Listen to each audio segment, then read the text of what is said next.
नमस्कार, मैं हूं संजय शर्मा। आप देख रहे हैं 4 PM न्यूज नेटवर्क। गजब दौर चल रहा है। सुप्रीम कोर्ट को कहना पड़ रहा है कि बुलडोजर ठीक नहीं है, बुलडोजर गलत है। आप किसी के घर पे भी बुलडोजर चला देते हैं, अपराधी हो या ना हो, और मुसलमान अगर है तो फिर उत्तर प्रदेश की सरकार हो या बीजेपी की सरकार हो, बुलडोजर चलाने में 1 मिनट भी देर नहीं करते। मुसलमान है, घर तोड़ दो।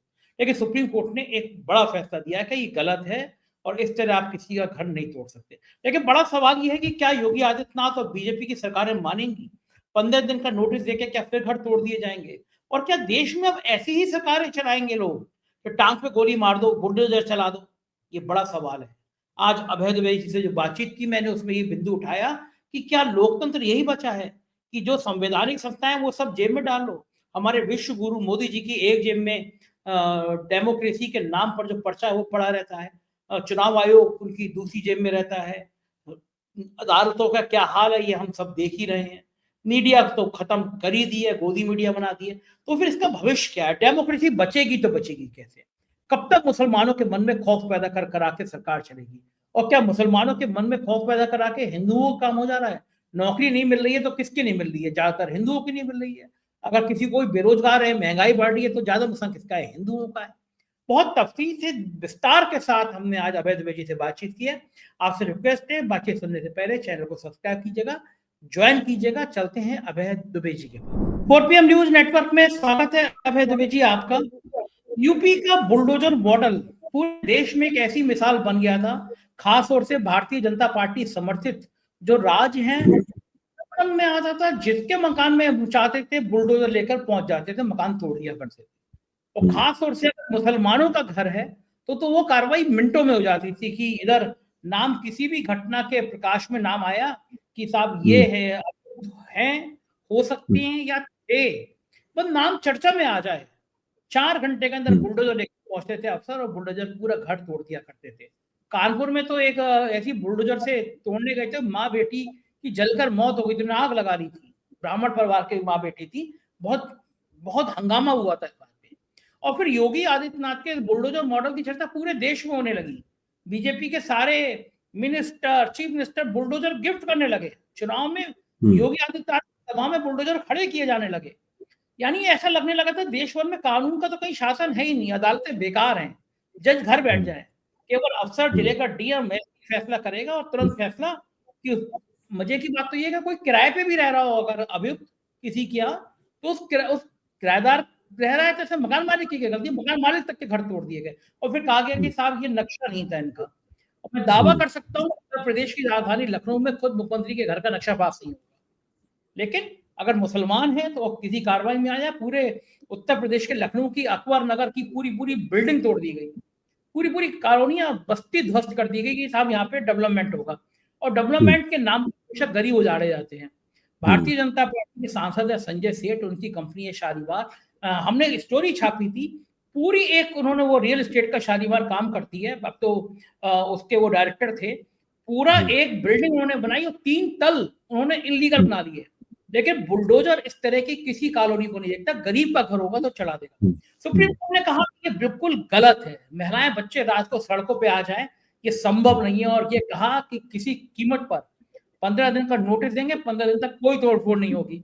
यानी ये आज उत्तर प्रदेश सरकार के और पूरे बुलडोजर व्यवस्था के गाल पे जो तमाचा मारा है सुप्रीम कोर्ट ने, क्या लगता है सरकार इससे कुछ सबक लेगी, अफसर सबक लेंगे? और क्या संदेश है ये डेमोक्रेसी के लिए, आपको क्या लगता है? देखिए, पहली बात तो यह है कि सुप्रीम कोर्ट ने इस बुलडोजर न्याय, तथाकथित बुलडोजर न्याय के ऊपर जो एक कानूनी हस्तक्षेप किया है, संवैधानिक हस्तक्षेप किया है, मैं उसका स्वागत करता हूं। मेरे ख्याल से सभी लोग इसका स्वागत करते हैं और इसकी जितनी प्रशंसा की जाए उतनी कम है। लेकिन उसका एक दूसरा पहलू भी है जिसके ऊपर अब बात उठाने का समय आ गया है। वो पहलू यह है कि सुप्रीम कोर्ट बहुत सारे फैसले देता है, उस फैसलों से नजीरें बनती हैं, तो क्या उन फैसलों का पालन होता है? उन नजीरों के आधार पर जो निचली अदालतें हैं, हाई कोर्ट से लेकर सेशंस कोर्ट तक और उसके बाद और निचली अदालतों तक, उन नजीरों के आधार पर जज अपना रवैया बदलते हैं? ये होता है कि नहीं होता है? पहली बात तो यह है कि मान लीजिए उसने बुलडोजर न्याय के खिलाफ फैसला दिया, क्या उत्तर प्रदेश की सरकार ने उस फैसले के आते ही तुरंत उसका अनुपालन शुरू किया? क्या उत्तर प्रदेश की सरकार ने अपने रवैये में कोई संशोधन किया?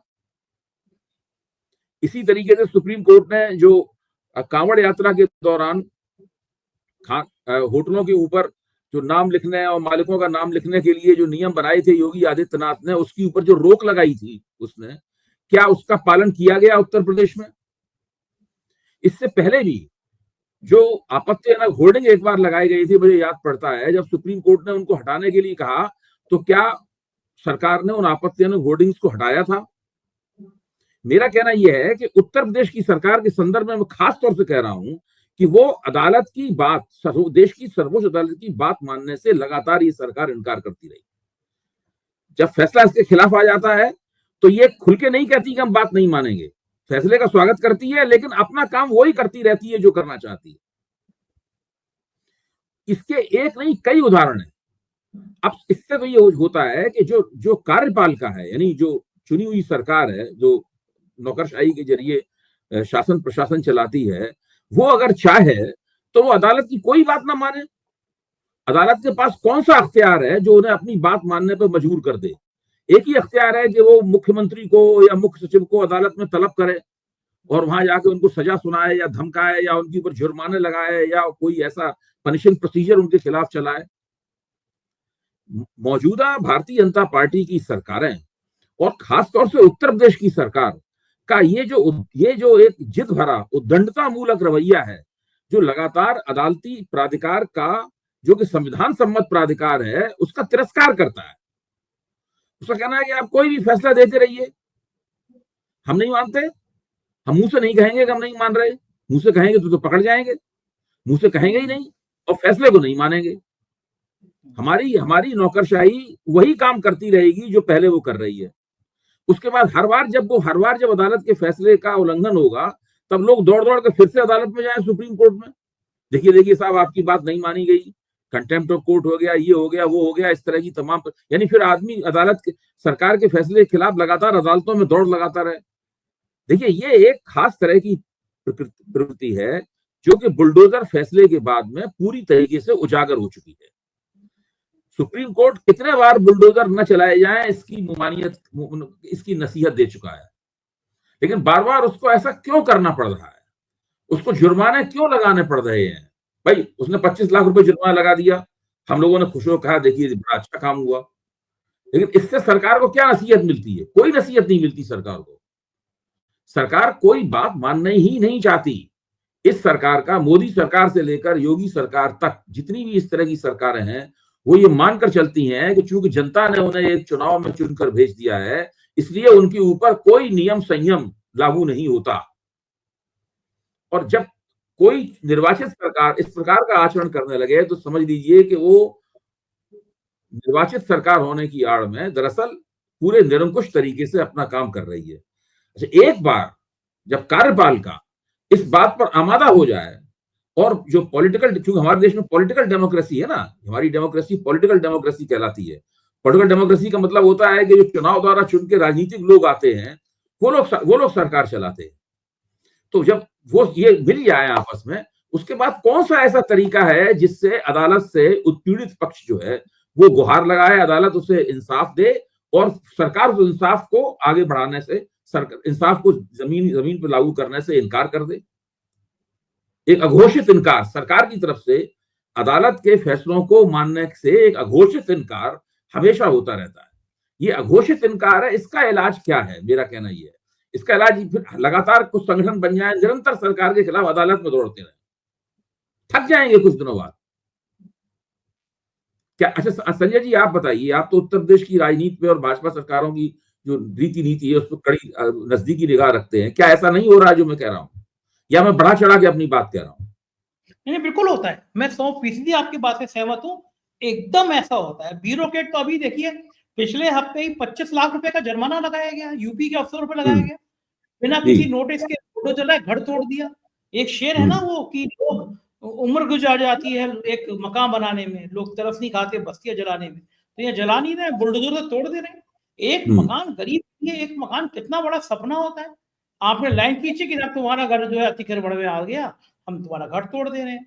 तुम्हारे घर का नक्शा पास नहीं है, तोड़ दे रहे हैं। अरे छोटी सी कहीं चाकू की घटना हुई, आगजनी हुई, या किसी के संग किसी ने कोई मारपीट कर दी, पता भी नहीं कि वो अब अभियुक्त है या नहीं है, नाम ही उसका कुछ लोगों ने ले दिया, दुश्मनी में ले दिया, लेकिन हमें फेस सेव करना है, दिखाना है कि साहब हमने टांग में गोली मार दी, घर बुलडोजर से तोड़ दिया हमने। ये बात बिल्कुल सही है कि अगर ये न्याय इस बुलडोजर से होने लगेगा, टांग की गोली से होने लगेगा, तो अदालतों पे तो ताला पड़ ही जाएगा। मुझे तो लगता है कि सुप्रीम कोर्ट ने आज कम से कम अदालतों की भी साख बचाई है, वरना लोग कहते थे कि अदालतों को दिखाई नहीं दे रहा है। एक और बात पर आपका ध्यान खींचूंगा। जब ईडी के और ईडी की गिरफ्तारियों के खिलाफ सुप्रीम कोर्ट ने जमानतें देनी शुरू की, उसके बाद में सुप्रीम कोर्ट ने कहा कि जेल जो है वो अपवाद है, जमानत नियम है। यही तो सुप्रीम कोर्ट ने कहा, और इस बात को सुप्रीम कोर्ट ने पूरी कोशिश की, चाहे अरविंद केजरीवाल को जमानत दी हो, चाहे मनीष सिसोदिया को जमानत दी हो, चाहे सत्येंद्र जैन को जमानत दी हो, किसी को भी जमानत दी हो उन्होंने, चाहे संजय सिंह को जमानत दी हो, उन्होंने बार बार सुप्रीम कोर्ट ने इस बात को स्थापित किया। लेकिन क्या हाई कोर्ट ने इस बात को माना? क्या हाई कोर्ट से निचली अदालतों ने इस बात को माना? जब अभियुक्तों के वकीलों ने कहा कि साहब देखिए सुप्रीम कोर्ट ने यह कहा है, तो फिर हाई कोर्ट के जज ने कहा ठीक है जाइए आप सुप्रीम कोर्ट के पास चले जाइए, हम तो यही देंगे फैसला। हाँ, ठीक बात। अच्छा, अब आप इसके बाद देखिए सुप्रीम कोर्ट ने अभी हाल ही में, मतलब मेरे ख्याल से 3-4 दिन ही हुए होंगे, तब सुप्रीम कोर्ट ने यह कहा कि हमने जो फैसले दिए हैं, अदालतें उस बात को नहीं मान रही। अदालतों के रवैये में, निचली अदालतों के रवैये में कोई परिवर्तन नहीं हुआ। उसकी वजह क्या है? निचली अदालतें जो हैं वो सरकार के बहुत दबाव में रहती हैं। वो पुलिस जो कह रही है, या जांच एजेंसी जो कह रही है, ईडी जो कह रही है, सीबीआई जो कह रही है, वो पीएमएलए कानून की तहत जमानत नहीं मिलनी चाहिए, ये उसका तर्क होता है ईडी के वकील का, और अदालतें चुपचाप बिना किसी अपने विवेक का इस्तेमाल किए बिना उस बात को मान लेती हैं। अब सुप्रीम कोर्ट ने यह भी कहा है कि निचली अदालतें तारीख पे तारीख जमानत के मामले में तारीख क्यों देती हैं, उन्होंने पूछा है। भाई उमर खालिद के सवाल के ऊपर यह सवाल पूछा गया है, और भी मसलों में यह सवाल पूछा गया है कि जमानत के मामलों में अदालतें तारीख क्यों देती हैं? जमानत या तो खारिज करो या स्वीकार करो।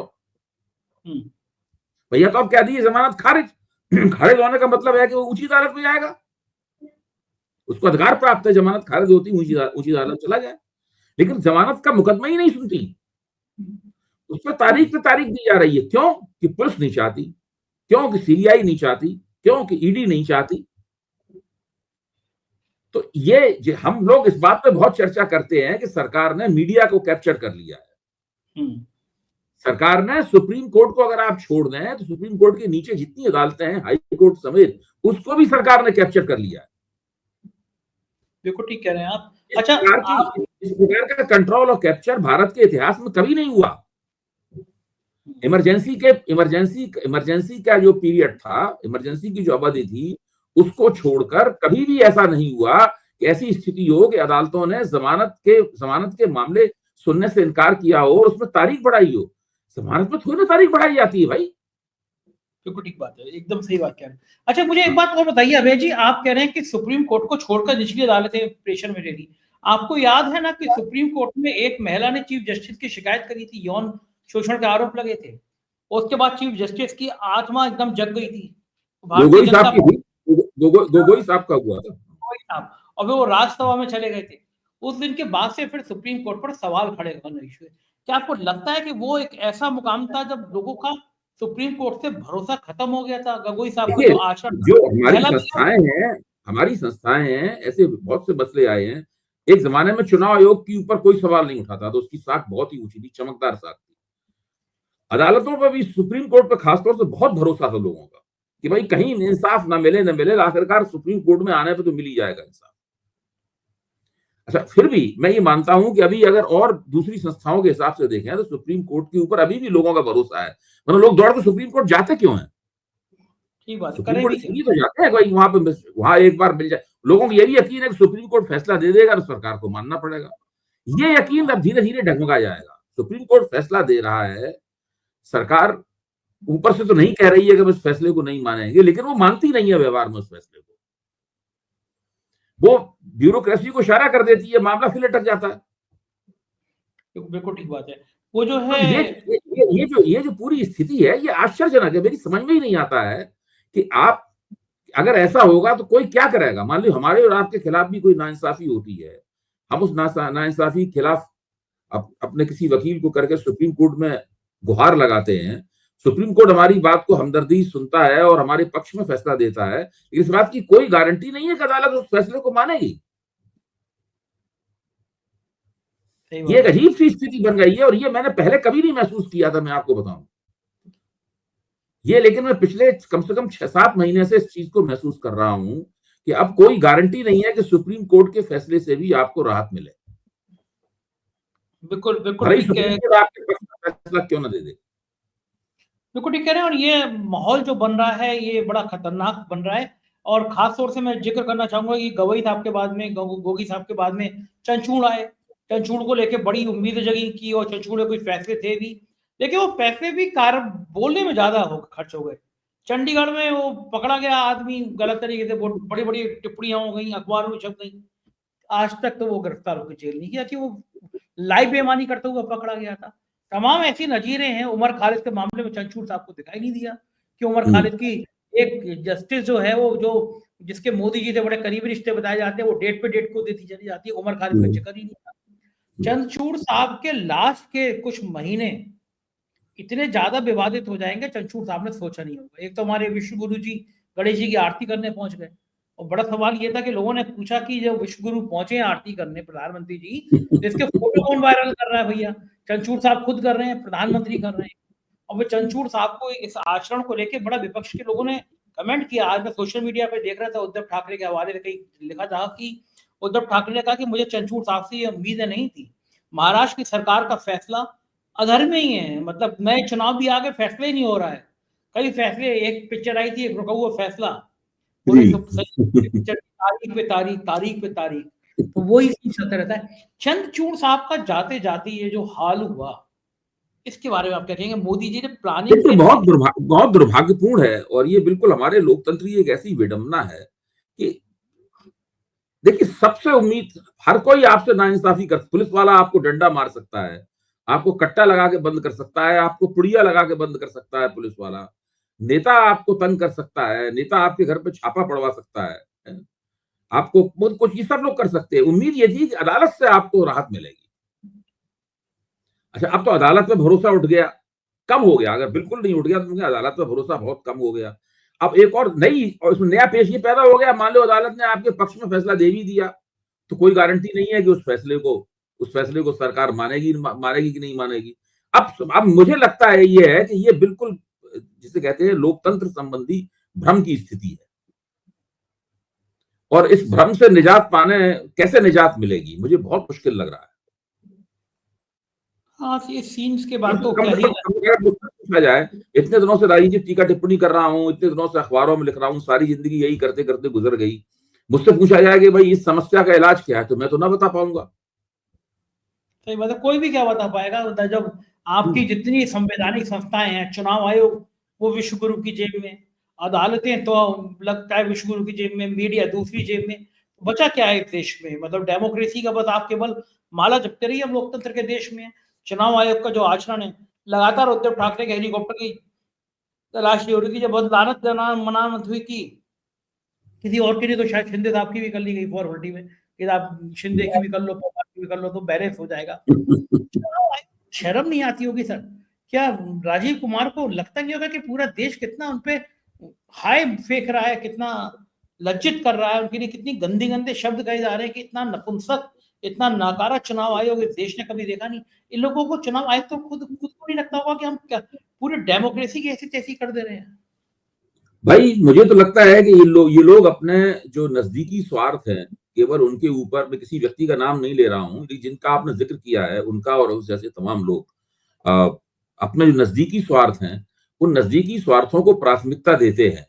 लोकतंत्र के स्वार्थ, दूरगामी स्वार्थ, पूरे सार्वजनिक जीवन का स्वार्थ, शुचिता का स्वार्थ, इन सब स्वार्थों पे उनमें कोई दिलचस्पी नहीं है। कौन क्या कह रहा है भाई, जब वो पिछली प्रेस कॉन्फ्रेंस की शुरुआत ही यहां से करते हैं, कुछ लोगों का काम है कहना, कुछ तो लोग कहेंगे लोगों का काम है कहना।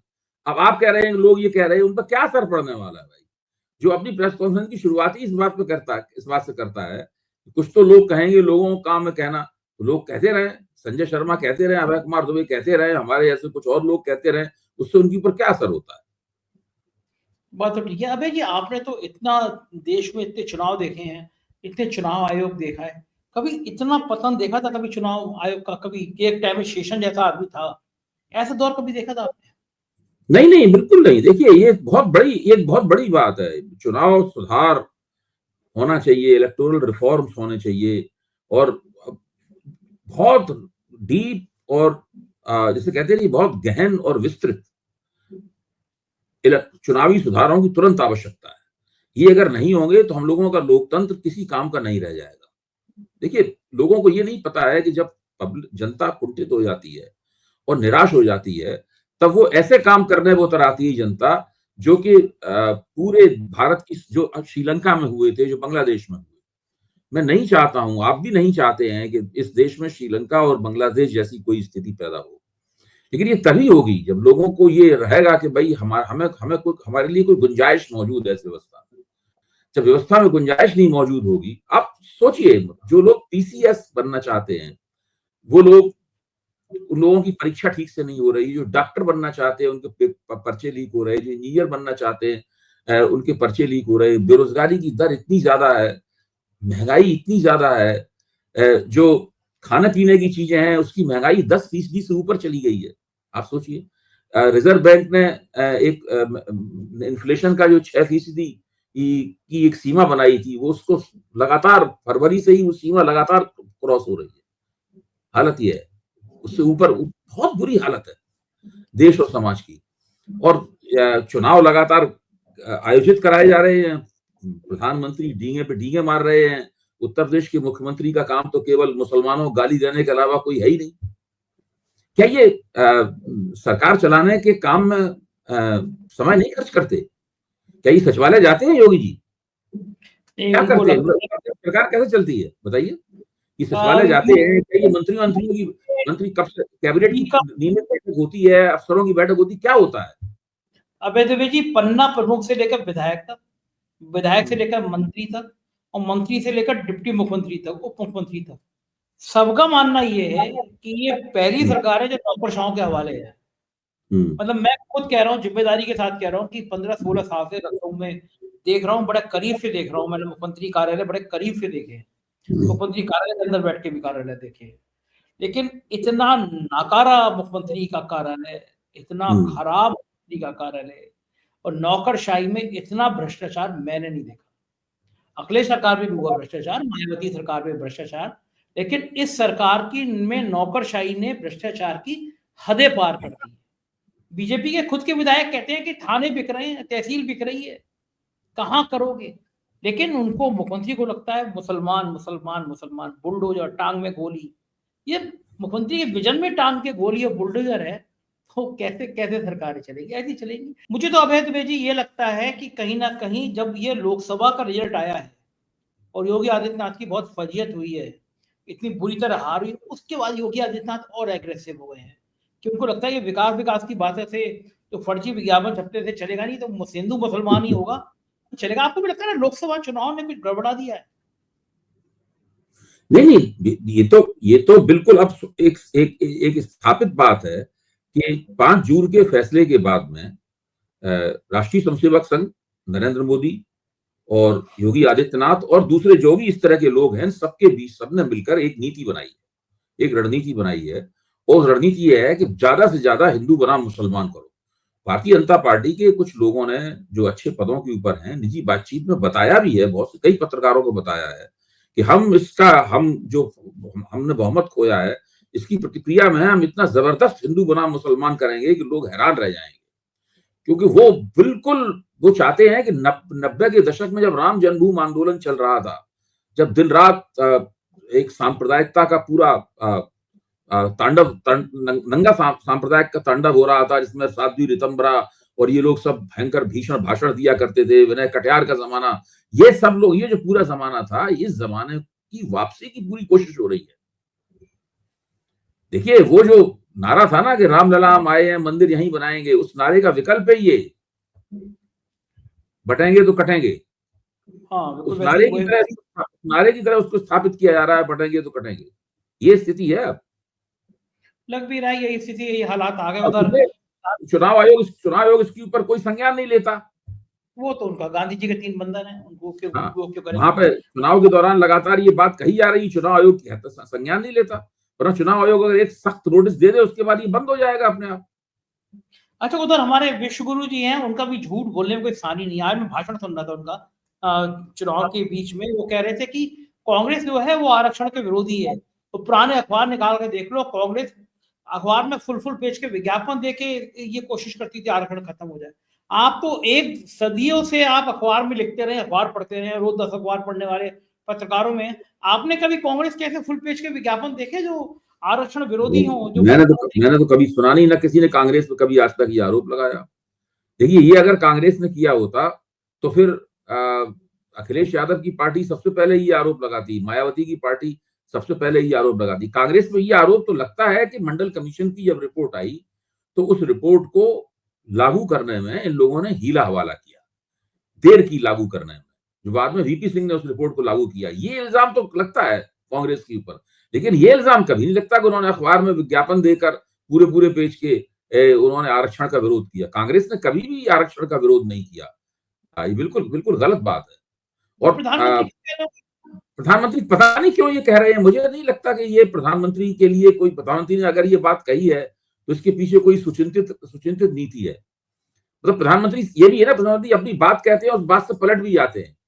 जब लोकसभा चुनाव के दौरान जब वो कितना ज्यादा मुसलमानों के खिलाफ बोल रहे थे, तो निजी बातचीत में एक एंकर से बोले थे कि मैं हिंदू मुसलमान करूंगा तो फिर क्या बात है, मैं तो कभी करूंगा ही नहीं हिंदू मुसलमान।